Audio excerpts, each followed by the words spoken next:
Islamic scholar Mufti Muhammad Yusuf Taibi Hafizahullah Ta'ala, Fazile Madina University.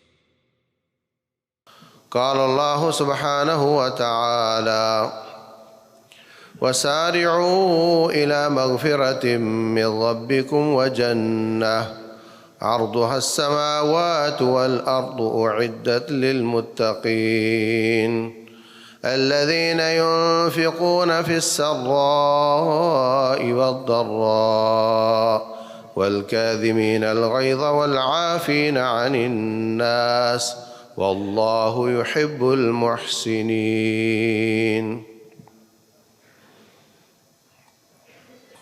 محترم سامعین اور سامعات، اللہ تبارک و تعالی نے بنی نوع انسان کے لیے اس کی ہدایت اور رشد کے لیے انبیاء کرام کا سلسلہ شروع کیا. یتلو علیہم آیاتہ ویزکیہم ویعلمہم الکتاب والحکمہ. ان کا کام آیات کو پڑھنا، ان کا تزکیہ کرنا، ان کی پلیدیاں ختم کرنا، ان کو پاک کرنا اور ان کو کتاب و حکمت کی تعلیم دینا. یہ ان کا کام تھا، اور وہ ایک مقررہ مدت کے بعد دنیا سے تشریف لے گئے. ان کے بعد اس جہان کے لوگوں کی تربیت کا جو نصاب ہے وہ ان کی چھوڑی ہوئی تعلیمات ہیں، اور ان کی چھوڑی ہوئی، ان کی بتائی ہوئی عبادات ہیں جو انسان کا تزکیہ کرتی ہیں، انسان کو رب ذوالجلال کے قریب لے جاتی ہیں.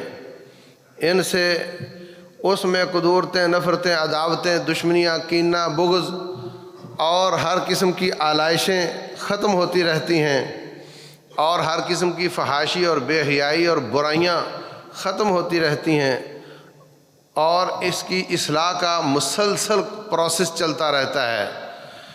تمام عبادات ان کا مرنے کے بعد فائدہ ہوگا کہ انسان کو جنت میں لے کر جائیں گی اللہ کی رحمت کے ساتھ. اور ان تمام عبادات کا اس جہان میں فائدہ یہ ہوتا ہے کہ انسان کی اصلاح کرتی ہیں، اور اگر کسی کی عبادت اس جہان میں اس کی اصلاح نہیں کرتی تو وہ اس جہان میں اس کو جنت بھی لے کر نہیں دے گی. یہ ڈیزائن اسلام کا ڈیزائن نہیں کہ اذان ہو تو نماز پڑھ لو، دکان پہ بیٹھو تو چیٹنگ کر لو، کم تولو، جھوٹ بولو، ملاوٹ کرو، پھر اذان ہو تو پھر نماز پڑھ لو، درس آئے تو درس سن لو، روزے آئے تو روزے رکھ لو، دکان پہ بیٹھو تو چیٹنگ کر لو، رات پڑ جائے تو چوری کر لو، فجر ہو جائے تو نماز پڑھ لو. یہ ڈیزائن اسلام کا ڈیزائن نہیں ہے. جو حقیقی نمازیں پڑھتا ہے، جو حقیقی روزے رکھتا ہے، جو رب ذوالجلال کی عبادت اس کی روح کے مطابق کرتا ہے، جو ان آداب کا خیال کرتا ہے جو رسول اللہ صلی اللہ علیہ وسلم نے بتائے ہیں، پھر اس کی ہر نماز اس کی صفائیاں کرتی چلی جاتی ہے، اس کا ہر روزہ اس کی صفائیاں کرتا چلا جاتا ہے، اس کی اصلاح ہوتی چلی جاتی ہے. یہ بات میں نہیں کہتا، اللہ تبارک و تعالی فرماتے ہیں: من عمل صالحا من ذکر او انثى وهو مؤمن. جو شخص مرد ہو یا عورت ہو نیک کام کرے، وہو مومن، عقیدہ بھی اس کا ٹھیک ہو، عقیدہ بھی ٹھیک ہے، عمل بھی ٹھیک ہے، تھیوری بھی ٹھیک ہے، پریکٹیکل بھی ٹھیک ہے، فَلَنُحْيِيَنَّهُ حَيَاةً طَيِّبَةً. ہم اس کی زندگی کو حیات طیبہ بنا دیتے ہیں. ہمارا معیار اور ہے، رب ذوالجلال کا معیار اور ہے. رسول اللہ صلی اللہ علیہ وسلم کی زندگی حیات طیبہ ہے یا نہیں؟ اگر وہ پیٹ پر پتھر باندھے تب بھی ان کی زندگی حیات طیبہ ہے. اگر ان کا ماتھا پھوٹے، دانت مبارک ٹوٹے، وہ لہو لہان ہوں، پریشان ہوں، یہ کیفیت بھی ان کی حیات طیبہ کا حصہ ہے۔ ہمارا معیار یہ ہے کہ حیات طیبہ اس کی ہوتی ہے جس کے بعد پیسہ زیادہ آ جائے، سہولتیں زیادہ آ جائیں، آرائشیں اور آسائشیں زیادہ ہو جائیں، وہ حیات طیبہ ہوتی ہے۔ اسلام کا معیار اور ہے، فرمایا فَلَنُحْيِيَنَّهُ حَيَاةً طَيِّبَةً، ہم اس کی زندگی کو بہترین زندگی بنا دیں گے۔ وَلَنَجْزِيَنَّهُمْ أَجْرَهُمْ بِأَحْسَنِ مَا كَانُوا يَعْمَلُونَ، مرنے کے بعد والی زندگی میں بھی ان کی نیکیاں، ان کے اعمال کا بہترین اجر عطا کریں گے۔ اسی لیے حافظ ابن تیمیہ رحمۃ اللہ علیہ فرماتے ہیں اللہ نے دو جنتیں بنائی ہوئی ہیں، ایک اعمال کے نتیجے میں دنیا میں دیتا ہے، دوسری جنت ان اعمال کی وجہ سے رب کی رحمت کے ساتھ آخرت میں دے گا، اور جس کو رب دنیا والی جنت دے گا اسی کو آخرت والی دے گا، کیونکہ اعمال اگر قبول ہوئے ہیں تو یہ بھی ملے گی وہ بھی ملے گی، اور اگر نہیں ہوئے تو نہ یہ ملے گی نہ وہ ملے گی۔ دنیا میں جن بڑے بڑے ناموروں نے خودکشی کی ہے وہ پیسے کی قلت کی وجہ سے نہیں کی ہے، پیسوں کے انبار لگے ہوئے تھے، بہت زیادہ پیسہ تھا ان کے پاس، لیکن ان کے پاس وہ جنت نہیں تھی جو نیک اعمال کے نتیجے میں ملتی ہے۔ گولیاں کھا کر نیند پوری کرنا، گولیوں کی ریاکشن سے کمپلیکیشن پیدا ہونا اور بڑھتے چلے جانا، یہ زندگی نہیں ہے۔ زندگی یہ ہے کہ انسان اللہ کو یاد رکھے، رب کی عبادات کرے، اس کا دل مطمئن ہو، اپنی نیند سوئے، اللہ اس کو عافیت دے رکھی ہو، اس سے بڑی جنت کوئی نہیں۔ تو اللہ تبارک و تعالیٰ نے تمام اعمال کا نتیجہ اس جہان میں بھی دکھانا ہے اور دکھاتا ہے، اور اس جہان میں بھی دکھانا ہے۔ اللہ فرماتے ہیں ان الصلاۃ تنہا عن الفحشاء والمنکر، نماز بے حیائی سے روکتی ہے، مرنے سے پہلے یا بعد میں؟ کیا مرنے کے بعد کوئی بے حیا ہوگا؟ اس جہان میں نماز بے حیائی سے روکتی ہے، برائی سے روکتی ہے۔ یہ میں نہیں کہتا، جس رب نے نماز کو بھیجا ہے اسی نے اس گولی پہ لکھا ہے یہ اس کام کے لیے ہے۔ اب اگر میری نماز مجھے نہیں روکتی بے حیائی سے اور برائی سے، تو پھر نہ تو بلیم رب کو کر سکتے ہیں کہ اس نے نعوذ باللہ غلط لکھا، نہ نماز پر بلیم دے سکتے ہیں، لا محالہ مجھ پر ہی الزام آئے گا کہ میں نے نماز کو بطور نماز نہیں پڑھا۔ اور جس شخص میں بے حیائی نہ ہو، جس شخص میں کوئی برائی نہ ہو، پھر اس میں اور کیا ہو سکتا ہے؟ ان الصلاۃ تنہا عن الفحشاء والمنکر، یہ بندے کو سیدھا کر دیتی ہے، اس کے سارے بل کس نکل جاتے ہیں۔ یہ ڈیزائن اسلام کا ڈیزائن نہیں کہ میں نے تو مسجد کا نمازی سمجھ کر اس کو بچی دی تھی اور یہ تو بڑا غلط نکلا، میں نے تو مسجد میں آتا تھا، مجاہدوں کے ساتھ گھومتا تھا، یہ دیکھ کر شہید کا بھائی تھا، یہ دیکھ کر اس کے ساتھ تجارت کی تھی، یہ تو بڑا چیٹر نکلا۔ یہ ڈیزائن اسلام کا نہیں ہے۔ جو مجاہدوں کے ساتھ گھومے گا، جو نمازیں پڑھے گا، جو باشرہ ہوگا، جو عبادات کرے گا، لا محالہ پھر وہ چیٹر بھی نہیں ہوگا، وہ خائن بھی نہیں ہوگا، وہ وعدہ خلاف بھی نہیں ہوگا، وہ جھوٹا بھی نہیں ہوگا۔ یہ نمازیں اس کی ہر برائی کو، ہر بے حیائی کو نکال کر پھینک دیتی ہیں۔ اگر ہم نمازوں کو نمازیں سمجھ کر پڑھیں، اگر ہم روزوں کو روزوں کی روح کے مطابق رکھیں، تو پھر یہ برائیاں اللہ تبارک و تعالیٰ ختم کر دیتا ہے۔ یہ نصاب ہے، یہ پیٹ کا روزہ نہیں ہے، یہ روٹی کی ترتیب درست کرنے کا روزہ نہیں ہے کہ پہلے ہم کھاتے تھے صبح دوپہر شام، اب ہم کھاتے ہیں صبح شام اور رات 12 بجے، ترتیب خراب کی ہے اور کچھ نہیں ہوا۔ پہلے ہم دن کے وقت جاگتے اور رات کو سوتے تھے، اب ہم دن کو سوتے اور رات کو جاگتے ہیں، کھانے کے ٹائم بھی 3 ہی ہیں، اور جناب رمضان گزر گیا جی۔ ایک ایک روزے کی باقاعدہ تاثیر نظر آنی چاہیے ہماری زندگی میں۔ اپنے موبائل کا غلط استعمال، آپ کو نظر آنا چاہیے کہ کم ہو گیا ہے یا ختم ہو گیا ہے۔ سائن بورڈ پر تصویر لگی پر نظر ٹک جاتی تھی، اب نہیں ٹکتی، اب خود ہی نیچے ہو جاتی ہے۔ یہ سب چیزیں بتاتی ہیں کہ میرا روزہ اثر دکھا رہا ہے۔ اللہ تبارک و تعالیٰ فرماتے ہیں یا ایھا الناس اعبدوا ربکم، اور لوگوں اپنے رب کی عبادت کرو، الذی خلقکم، جس نے تمہیں بنایا، والذین من قبلکم، جس نے تمہارے ابا دادا کو بنایا۔ یا اللہ تیری عبادت کریں تو کیا دے گا؟ فرمایا لعلکم تتقون، میں تمہیں تقویٰ دوں گا، اللہ کا خوف، للہیت، گڑ گڑانا، کپ کپانا، تھر تھرانا، اللہ کے خوف سے رونا، یہ ملے گا تمہیں۔ یا اللہ اگر ہم آپ سے ڈرنے لگ گئے تو کیا ملے گا؟ اللہ فرماتے ہیں یا ایھا الذین آمنوا اتقوا اللہ وقولوا قولا سدیدا، اے ایمان والو اللہ سے ڈر جاؤ اور اپنی زبان ٹھیک کر لو۔ یا اللہ کیا دے گا؟ فرمایا یصلح لکم اعمالکم، تمہاری عبادات سے تقویٰ ملے گا، اور تقوی سے یصلح لکم اعمالکم، تمہارے سارے اعمال درست کر دوں گا۔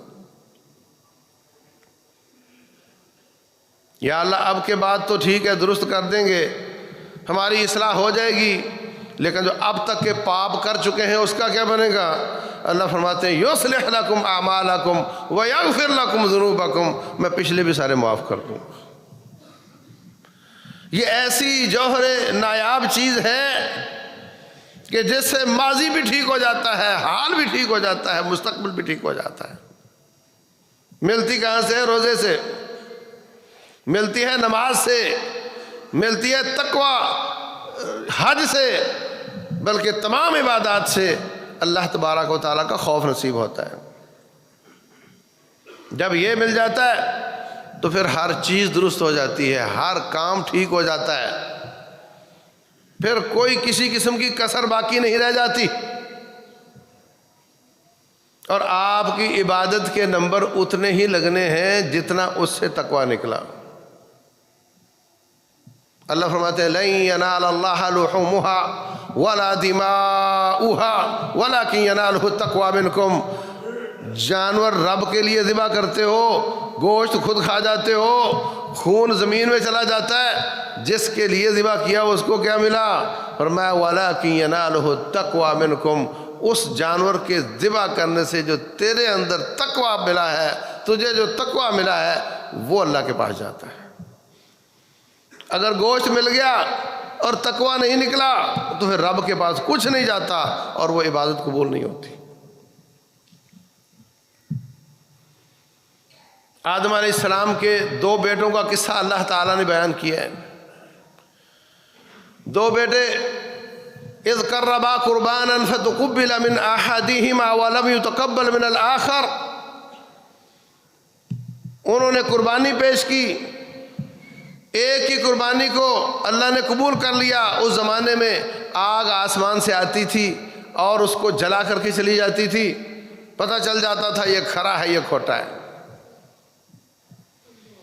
دوسرے کی قربانی قبول نہیں ہوئی، اس نے اپنی انا کا مسئلہ بنا لیا، میری بےزتی ہو گئی ہے، میں کھوٹا نکلا تو کھرا نکلا، لیکن میرے کھوٹے ہونے کا گواہ تو اکیلا ہی ہے، تجھے صرف پتہ چلا ہے کہ میں کھوٹا ہوں، اس لیے میں تجھے قتل کر کے مدعا غائب کرنا چاہتا ہوں۔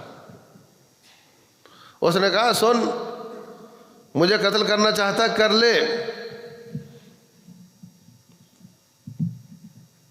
اگر مجھے قتل کرنا چاہتا ہے کر لے، لیکن ایک بات سن لے، انما یتقبل اللہ من المتقین، اللہ تبارک و تعالیٰ عبادت اس کی قبول کرتا ہے جس کی عبادت اللہ کا خوف لے کر آتی ہے۔ اگر آپ کی عبادت سے وہ رب کا خوف نہیں نکلا تو وہ عبادت قبول نہیں ہے۔ رسول اللہ صلی اللہ علیہ وسلم فرماتے ہیں من لم یدع قول الزور والعمل بہ، جو شخص شریعت کے خلاف باتیں نہیں چھوڑتا، شریعت کے خلاف کام نہیں چھوڑتا، فلیس للہ حاجۃ فی ان یدع طعامہ و شرابہ، اس کے کھانا پینا چھوڑنے کی اللہ کو کوئی ضرورت نہیں۔ خالی کھولی پھوکے روزے نہ رکھو، روزے رکھنے ہیں تو زبان کا روزہ رکھو، فضول بولنا بند کرو، کان کا روزہ رکھو، غلط باتیں سننا بند کرو۔ جس رب کے فرمان پر حلال روٹی چھوڑ دیتے ہو، اسی کے فرمان پر حرام سننا چھوڑ دو، حرام دیکھنا چھوڑ دو، حرام بولنا چھوڑ دو، حرام کی طرف چلنا چھوڑ دو، حرام کمانا چھوڑ دو، حرام جگہ پر لگانا چھوڑ دو۔ جب رب ایک ہے، وہ حلال کو حرام کر دیتا ہے روزے کے دوران، اس کی بات مان لیتے ہو تو اسی رب کے کہنے پر حرام کو مستقل طور پر چھوڑ دو۔ یہ ڈیزائن بھی اسلام کا ڈیزائن نہیں ہے کہ آپ سارا دن اللہ کے کہنے پر حلال روٹی نہ کھاؤ اور اذان مغرب کی ہو جائے تو سگریٹ پینا شروع کر دو۔ یہ اسلام کا ڈیزائن نہیں ہے۔ وہ سمجھتا ہے روزہ ختم ہو گیا، روزہ ختم ہوا ہے، تیرے رب کی ڈیوٹی تو چینج نہیں ہوئی، رب تو وہی ہے نا، اسی نے اس کو مستقل حرام کیا ہوا ہے۔ یہ عارضی حرام کیا تھا، یہ مان لیا، وہ نہیں مان رہا۔ اس طرح کی تناقضات والے آدمی کو تقوی نصیب نہیں ہوتا۔ اس کے تقوی کی ایکسپائری ڈیٹ وہ افطاری کا وقت ہے، اس کے بعد سب چلتا ہے۔ یہ ڈیزائن اسلام کا نہیں ہے۔ اللہ تبارک و تعالیٰ فرماتے ہیں وَسَارِعُوا إِلَىٰ مَغْفِرَةٍ مِّن رَبِّكُمْ وَجَنَّةٍ، لوگوں اللہ کی بخشش اور جنت کی طرف دوڑ لگا دو، ایک دوسرے سے آگے بڑھنے کی کوشش کرو۔ عرضها السماوات والارض، جس جنت کی چوڑائی زمین و آسمان کے برابر ہے، کس کے لیے بنائی ہے؟ اعدت للمتقین، یہ اس کے لیے بنائی ہے جس کی عبادات اس کے دل میں اللہ کا خوف لے کر آتی۔ پھر اس کے اعمال کیسے ہو جاتے ہیں؟ اعدت للمتقین الذین ينفقون فی السراء والضراء، پہلی خوبی یہ بیان کی کہ تنگی ہو یا فراخی ہو، وہ اللہ کے راستے میں خرچ کرتے رہتے ہیں۔ جب ہم اللہ کے راستے میں خرچ کرنے کی بات کرتے ہیں تو غریب آدمی سوچتا ہے کہ یہ خطبہ تو میرے اوپر سے گزر کے کسی سیٹھ کی طرف جا رہا ہے، ان کا کام ہے، میرا کام تو لینا ہے، ان کا کام دینا ہے۔ انفاق والی حدیثیں میرے لیے نہیں ہیں۔ اللہ اکبر۔ صحابی رسول صلی اللہ علیہ وسلم نے اعلان فرمایا تبوک کے مارکے کے لیے چندہ جمع کرو۔ گیا یہودی کے باغ کی خدمت کی ساری رات، تھوڑی سی کھجوریں وہاں سے مزدوری ملی، پیٹ خالی ہے، بچے بلک رہے ہیں، آدھی کھجوریں گھر لے گیا، آدھی لا کر کے مارکے میں جمع کروا دی۔ اللہ یہ نہیں دیکھتا کہ کھجوریں کتنی ہیں، اللہ یہ نہیں دیکھتا کہ کھجوریں کتنے روپے کی ہیں، اللہ یہ دیکھتا ہے کہ کتنے میں سے کتنی نکال کر لے کر آیا۔ ایک آدمی نے 10 لاکھ میں سے 10,000 دیا تو 1% ہوا، اور اس نے آدھی کھجوریں دی تو یہ 50% ہوا۔ یہ تقسیم رزق کی میرے رب کی طرف سے ہے، اس نے کم زیادہ کیا ہوا ہے، دیکھنا تو یہ ہے کہ کتنے سے کتنے % دے رہا ہے۔ تو وہ لوگ تنگی ہو یا فراخی ہو اللہ کے راستے میں خرچ کرتے ہیں، یہ متقی کی صفت ہے۔ جو شخص جیب سے نکال کر رب واسطے دے گا وہ خیانت کرے گا، وہ جعلی بل ڈالے گا جب وہ جیب سے نکال کر دے رہا ہے۔ اور رسول اللہ صلی اللہ علیہ وسلم فرماتے ہیں روزانہ کی بنیاد پر 2 فرشتے اللہ بھیجتا ہے، فرشتے رب کی اجازت کے بغیر نہیں آتے۔ وَمَا نَتَنَزَّلُ إِلَّا بِأَمْرِ رَبِّكَ، ایک کہتا ہے یا اللہ جس نے تیرے راستے میں خرچ کیا ہے اس کو نعم البدل عطا فرما۔ یہ ہمارے پاس آ کر کے دعائیں کرتے ہیں، وہاں رب کے پاس بیٹھے کر لیتے، رب نے بھیجا ہے یہاں۔ دوسرا کہتا ہے جس نے خرچ نہیں کیا اس کے مال کو ضائع کر دے، یہ روزانہ آتے ہیں. اس کا مطلب خرچ بھی روزانہ کی بنیاد پہ کرنا چاہیے. ایک آدمی ایک دم کروڑوں روپے دے دے اور سارا سال سویا رہے، اس سے بہتر ہے کہ وہ کچھ روزانہ خرچ کرتا رہے. رسول اللہ صلی اللہ علیہ وسلم فرماتے ہیں احب الاعمال الی اللہ ادومها وان قل. اللہ تبارک و تعالیٰ کے نزدیک زیادہ محبوب عمل وہ ہے جو دوام اور ہمیشگی والا ہو، اگرچہ تھوڑا تھوڑا ہی کیوں نہ ہو، اس میں ہمیشگی ہونی چاہیے. تو اپنے گھر میں ایک باکس رکھ لو، ایک ڈبہ رکھ لو، جتنے پیسے کسی بچے کو سکول جاتے وقت دیتے ہو نا، کم از کم اتنے اس میں ڈال دیا کرو. زیادہ جتنے چاہو ڈالو، کم از کم اتنے ڈال دو. کتنی بار ایسا ہوتا ہے کہ بچہ آ کر کہتا ہے ایکسیڈنٹ ہوا اور اللہ نے مجھے بہت مشکل سے بچایا ہے. دل چاہ رہا ہوتا ہے کہ میں صدقہ کروں، اب رات 2 بجے کون آئے گا، کس کو دوں گا؟ ڈبہ گھر میں پڑا ہوگا، اس میں ڈال دو، آپ کی طرف سے ہو گیا. مہینے کے آخر میں جتنے بھی آپ جانتے ہیں، جہاں جہاں آپ پہلے دیتے ہیں وہاں دیا جا سکتا ہے. اور آپ کے مسلمان جو مظلوم کٹ رہے ہیں ان کو بھی بھیجا جا سکتا ہے. لیکن میں کہنا یہ چاہتا ہوں یہ کام ڈیلی بنیاد پر ہونا چاہیے اور ہر شخص کے لیے ہونا چاہیے. حافظ ابن تیمیہ رحمۃ اللہ علیہ جمعے والے دن کو روزانہ ضرور صدقہ کرتے تھے کہ یہ برکت والا دن ہے، اس میں صدقہ ضرور کرنا چاہیے. تو مسجد میں جہاں بھی آپ جمعہ پڑھیں، کچھ 10 روپے بچے کو جتنا دیتے ہو اتنے، تھوڑا مگر مستقل. الذین ينفقون فی السراء والضراء، اللہ کے متقی بندوں کی صفت یہ ہے کہ وہ اللہ کے راستے میں ہر حالت میں خرچ کرتے ہیں، وہ کمزور معیشت کے ساتھ ہوں یا ان کے پاس فراخی ہو، دونوں حالتوں میں اللہ کے راستے میں خرچ کرتے ہیں. والکاظمین الغیظ والعافین عن الناس، اللہ کے متقی بندے غصہ پی جاتے ہیں. غصہ آیا، پی گیا. رسول اللہ صلی اللہ علیہ وسلم فرماتے ہیں، فرمایا قیامت والے دن اس شخص کو لایا جائے گا جو غصہ آئے اور غصے کو وہ نافذ بھی کر سکتا ہو مگر پھر بھی اپنا ہاتھ روک لے، اپنی زبان روک لے. ایک آدمی نے گالی دی ہے، اس کو 2 گالیاں تو دی جا سکتی ہیں نا. ایک نے گالی دی، اس کو تھپڑ مارا جا سکتا ہے. وہ اپنا غصہ نکال سکتا تھا مگر اس نے نہیں نکالا، پی گیا. اللہ تبارک و تعالی جنت کی حوریں کتاروں میں کھڑا کر دے گا، پہلے آپ پسند کر لو، جو بچیں گی وہ باقی جنتیوں کو ملیں گی.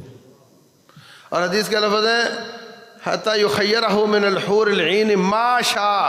ما شاء کا معنی یہ بھی بنتا ہے کہ جتنی تم لے لو گے وہ تیری، جو بچیں گی وہ دوسروں کو ملے گی. یہ دنیا میں غصہ پی جاتا تھا.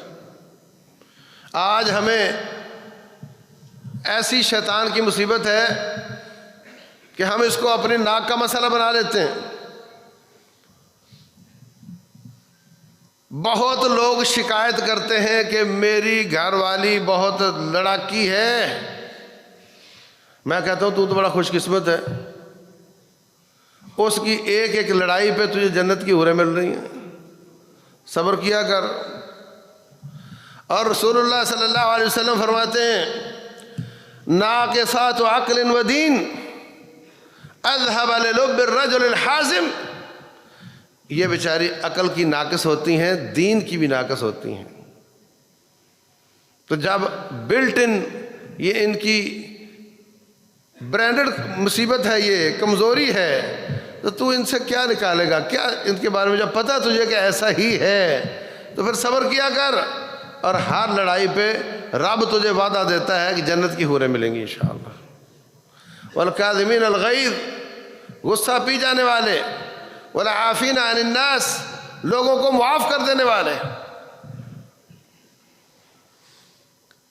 رمضان میں یہ دعا بہت مانگی جاتی ہے، اللہم انک عفو تحب العفو فاعف عنی۔ کیا معنی ہے اس کا؟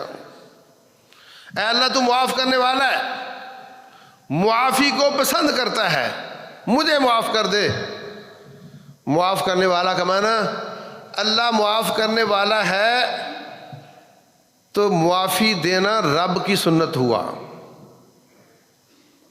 نبی صلی اللہ علیہ وسلم نے اپنے قاتلوں کو، اپنے قتل کے ارادے کرنے والوں کو معاف کر دیا، یہ نبی کی بھی سنت ہوا، سارے نبیوں کی سنت ہوا۔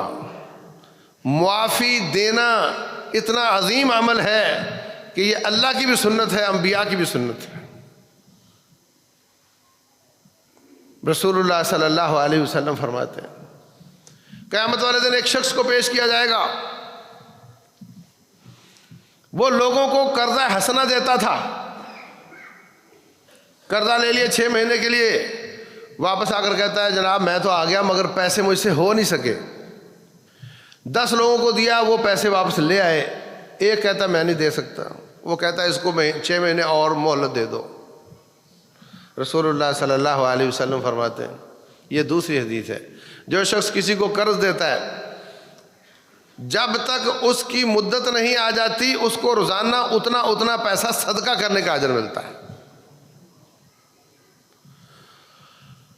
اور اگر وہ آ کر مہلت مانگے تو جب سے اس کی جیسے 1 مہینے کے لیے دیا تھا تو 1 لاکھ دیا تھا تو روزانہ 1 لاکھ صدقہ کرنے کا اجر ملتا ہے، اور اگر اس نے 1 مہینہ اور اس کو مہلت دے دی تو اگلا مہلت والا مہینہ اس کو روزانہ 2 لاکھ صدقہ کرنے کا اجر ملتا ہے، اس کا ڈبل۔ لوگ پیسے بینکوں میں رکھتے ہیں، بابا جی کسی کو بتاتا نہیں کہ میرا بھی کوئی اکاؤنٹ ہے، اگر کہو کہ یہ کسی غریب کو دے دے، قرض دے دے، وہ کہتا لوگ واپس نہیں کرتے، پھر بابا جی رب کے پاس چلے جاتے ہیں، اور وہ مینیجر دیکھتا ہے بابا 6 مہینے ہوئے کوئی نہیں آیا، پتہ تو کراؤ اس کا۔ پتہ چلتا ہے بابا فوت ہو گیا اور بتایا کسی کو بھی نہیں اس نے کہ میرا اکاؤنٹ ہے، پھر آئے دن وہ اس طرح کے اکاؤنٹ آپس میں بانٹ کے کھا رہے ہوتے ہیں۔ وہ لوگوں کو قرض دیا کرتا تھا، جو نہ دے سکا اس کو مہلت دیا کرتا تھا، اور جو مہلت کے باوجود نہ دے سکا اپنے منشی سے کہتا اور چھوڑو اس کو معافی کر دو، اب تک نہیں دیا تو خام خواہ ہم نے اپنے کھاتے اس کے لیے کھولے ہوئے ہیں، چھوڑو اس کو معاف کر دو، وہ اس کو معاف کر دیتا تھا۔ رسول اللہ صلی اللہ علیہ وسلم فرماتے ہیں قیامت والے دن بندہ رب کے سامنے پیش ہوگا، اللہ فرمائے گا تو میرے بندوں کو معاف کر دیتا تھا جب میں نے تجھے معاف کر دیا۔ دوسری حدیث میں رسول اللہ صلی اللہ علیہ وسلم فرماتے ہیں، یہ دونوں بخاری شریف کی ہیں، جو شخص کسی کو قرض دے یا اس کو معاف کر دے، اللہ تعالیٰ اس کو 50,000 سال اپنے عرش کا سایہ نصیب فرمائے گا۔ پیسہ معاف کرنا، کسی کی غلطی معاف کرنا، کسی کی چبھتی ہوئی بات معاف کرنا، یہ سب متقین کی نشانیاں ہیں۔ اللہ اکبر۔ اللہ تبارک و تعالیٰ فرماتے ہیں یہ سب جب رب ذوالجلال کے دربار میں پیش ہوں گے تو فَمَن يَعْمَلْ مِثْقَالَ ذَرَّةٍ خَيْرًا يَرَهُ، ایک ذرے کا حساب ہوگا، اس کو پیش کیا جائے گا۔ جس نے تجھے بری بات کی تھی، گالی دی تھی، الزام لگایا تھا، چغلی کھائی تھی، اس کے برابر اس کی نیکیاں تول کر آپ کو مل جائیں گی، انصاف کے ساتھ ملیں گی نا، جتنی زیادتی ہوئی اتنی ہی ملیں گی نا۔ لیکن اگر تو نے معاف کر دیا تو رب ذوالجلال اپنی رحمت سے آپ کو معاف کر دے گا۔ اب آپ بتاؤ کہ آپ بدلہ لینا چاہتے ہو یا معافی لینا چاہتے ہو؟ نہ معاف کیا تو اس سے ملے گا، معاف کر دیا تو رب ذوالجلال سے ملے گا۔ زبیدہ ہارون الرشید کی بیوی حج پر گئی تو پتہ چلا کہ حاجیوں کو پانی کی بڑی کمی ہے، طائف کے پہاڑوں سے ایک نہر نکالی، آج بھی مزدلفہ میں اس کے آثار نظر آتے ہیں، نیچے سے بھی پکی، سائڈوں سے بھی پکی، اوپر بھی پتھر لگایا ہوا تھا۔ ٹھیکیدار کو پیسہ دیا، پانی روانہ ہو گیا، حاجیوں کو پانی ملنے لگ گیا۔ وہ آ کر حساب کتاب پیش کرنے لگا، کہا بی بی یہ لیجر ہے، یہ بل ہے، یہ واچر ہے، اور اتنے پیسے دیے تھے، اتنے لگ گئے، میرا حساب کر لو۔ کہنے لگی میں اس کو کھولوں گی، آڈیٹر لاؤں گی، کوئی نہ کوئی غلط فہمی، کوئی نہ کوئی غلط بل، کوئی کمزوری نظر آ سکتی ہے۔ میں آپ کے اس کھاتے کو اس نیت سے، اس عزم سے، اس امید سے نہیں کھول رہی کہ رب ذوالجلال قیامت والے دن میرا کھاتا نہیں کھولے گا۔ میں نے تجھے معاف کیا، رب ذوالجلال مجھے معاف کر دے گا۔ تو متقین کی نشانیوں میں سے اللہ فرماتے ہیں وَالْكَاظِمِينَ الْغَيْظَ وَالْعَافِينَ عَنِ النَّاسِ وَاللَّهُ يُحِبُّ الْمُحْسِنِينَ الَّذِينَ إِذَا فَعَلُوا فَاحِشَةً أَوْ ظَلَمُوا أَنفُسَهُمْ، وہ لوگ جن سے کبھی غلط کام ہو جائے، جن سے کبھی برائی کا کام ہو جائے، یا اپنی جان پہ ظلم کر بیٹھے، ذکر اللہ، اللہ کی قوت کو یاد کرتے ہیں، اللہ کی پکڑ کو یاد کرتے ہیں، اللہ کی کبریائی کو یاد کرتے ہیں، اللہ کی عظمت کو یاد کرتے ہیں، اپنی کمزوری کو یاد کرتے ہیں اور معافی مانگ لیتے ہیں، رب ذوالجلال ان کو معاف فرما دیتا ہے۔ فاستغفروا لذنوبہم، اپنے گناہوں کی معافی مانگ لیتے ہیں۔ وَمَن يَغْفِرُ الذُّنُوبَ إِلَّا اللَّهُ، اللہ کے سوا کون معاف کر سکتا ہے۔ وَلَمْ يُصِرُّوا عَلَى مَا فَعَلُوا وَهُمْ يَعْلَمُونَ، اللہ فرماتے ہیں وہ اپنے گناہ پر اکڑتے نہیں، تکبر نہیں کرتے، اصرار نہیں کرتے، چمٹتے نہیں، ڈٹتے نہیں، بلکہ وہ جھک جاتے ہیں، بلکہ وہ اعتراف کرتے ہیں، بلکہ وہ گڑ گڑاتے تھرتھراتے کپکپاتے ہیں، اللہ تبارک و تعالیٰ ان کو معاف کر دیتا ہے۔ یہ لوگ ہیں متقین، اور یہ تقویٰ ملتا ہے روزوں سے۔ اگر یہ خوبیاں ہم میں آ رہی ہیں، ہمارے روزے قبول ہو رہے ہیں، اور اگر ایسی کوئی بات نہیں، ایک روٹین ورک ہے، تو پھر یاد رکھو جس کا روزہ اس جہان میں فائدہ نہیں دے گا، اس کا روزہ آخرت میں بھی کوئی فائدہ نہیں دے گا۔ رب ذوالجلال والاکرام جو میں نے عرض کیا ہے سمجھنے اور عمل کرنے کی توفیق عطا فرمائے۔ واللہ اعلم، وصلی اللہ وسلم وبارک علی نبینا محمد۔